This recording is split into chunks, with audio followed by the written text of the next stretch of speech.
Yeah. Good. Well, I have a statement here, and then I'd be glad to take a couple of questions, and then I will turn the meeting over to General Scowcroft for any follow-up. The people of Latin America and the Caribbean have sacrificed, fought, and died to establish democracy. Today, elected constitutional government is the clear choice of the vast majority of the people in the Americas, and the days of the dictator are over. Still, in many parts of our hemisphere, the enemies of democracy lie in wait to overturn elected governments through force or to steal elections through fraud. All nations in the democratic community have a responsibility to make it clear through our actions and our words that efforts to overturn constitutional regimes or steal elections are unacceptable. If we fail to send a clear signal when democracy is imperiled, the enemies of constitutional government will become more dangerous. And that's why events in Panama place an enormous responsibility on all nations in the democratic community. This past week, the people of Panama, in record numbers, voted to elect a new democratic leadership of their country. And they voted to replace the dictatorship of General Manuel Noriega. The whole world was watching. Every credible observer, the Catholic Church, Latin and European observers, leaders of our Congress, and two former presidents of the United States tells the same story. The opposition won. It was not even a close election. The opposition won by a margin of nearly 3-1. The Noriega regime first tried to steal this election through massive fraud and intimidation, and now has nullified the election and resorted to violence and bloodshed. In recent days, a host of Latin American leaders have condemned this election fraud. They've called on General Noriega to heed the will of the people of Panama. We support and second those demands. The United States will not recognize nor accommodate with a regime that holds power through force and violence at the expense of the Panamanian people's right to be free. I've exchanged these views over the last several days with democratic leaders in Latin America and in Europe. These consultations will continue. The crisis in Panama is a conflict between Noriega and the people of Panama. The United States stands with the Panamanian people. We share their hope that the Panamanian Defense Forces will stand with them and fulfill their constitutional obligation to defend democracy. A professional Panamanian Defense Force can have an important role to play in Panama's democratic future. The United States is committed to democracy in Panama. We respect the sovereignty of Panama, and of course we have great affection for the Panamanian people. We are also committed to protect the lives of our citizens, and we're committed to the integrity of the Panama Canal treaties, which guarantee safe passage for all nations through the canal. The Panama Canal treaties are a proud symbol of respect and partnership between the people of the United States and the people of Panama. In support of these objectives, and after consulting this morning with the bipartisan leadership of the Congress, I am taking the following steps. First, the United States strongly supports and will cooperate with initiatives taken by governments in this hemisphere to address this crisis through regional diplomacy and action in the Organization of American States and through other means. Second, our ambassador in Panama, Arthur Davis, has been recalled, and our embassy staff will be reduced to essential personnel only.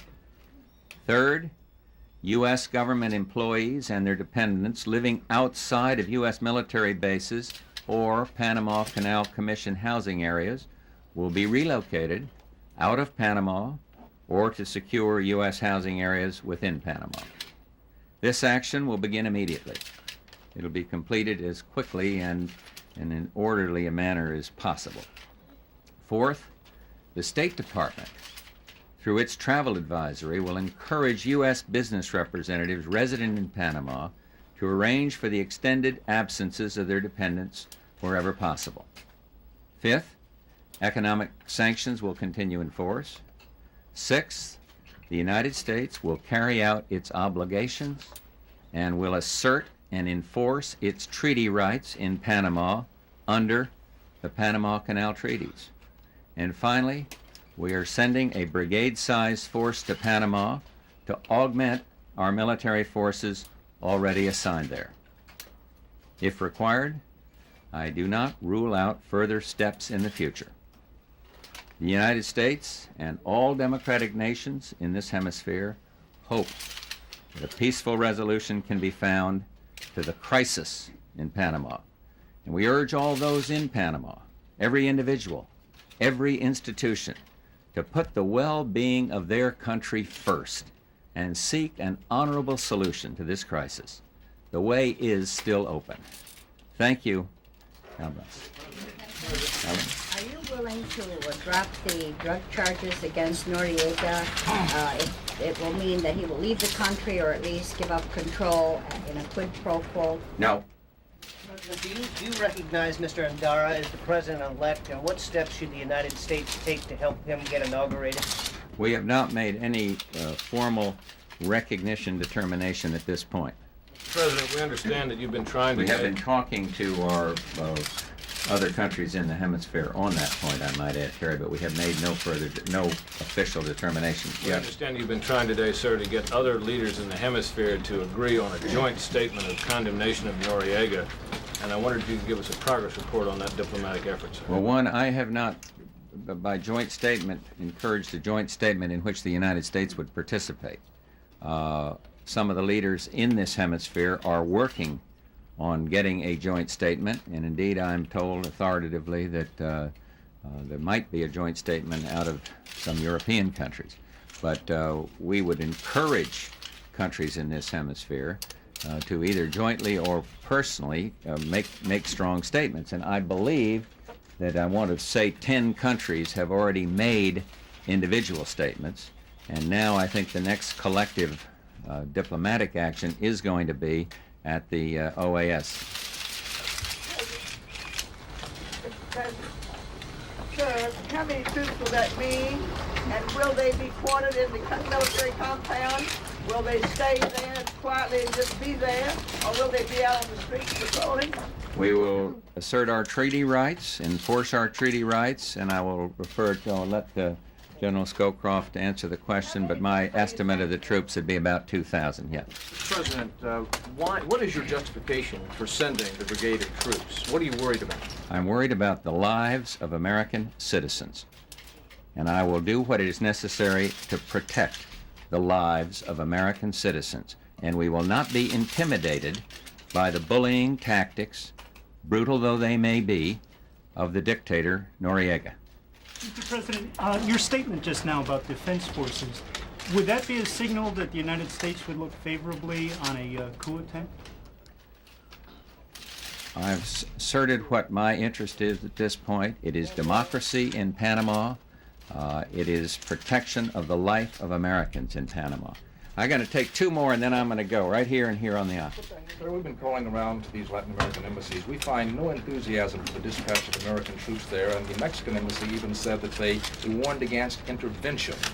Are you disappointed with the reaction you're getting from Latin America? We've had good reaction from the Latin Americans. I haven't talked to them on that particular point, but we have had very good reaction from them, and I've been impressed with what the role of several of the Latin American leaders.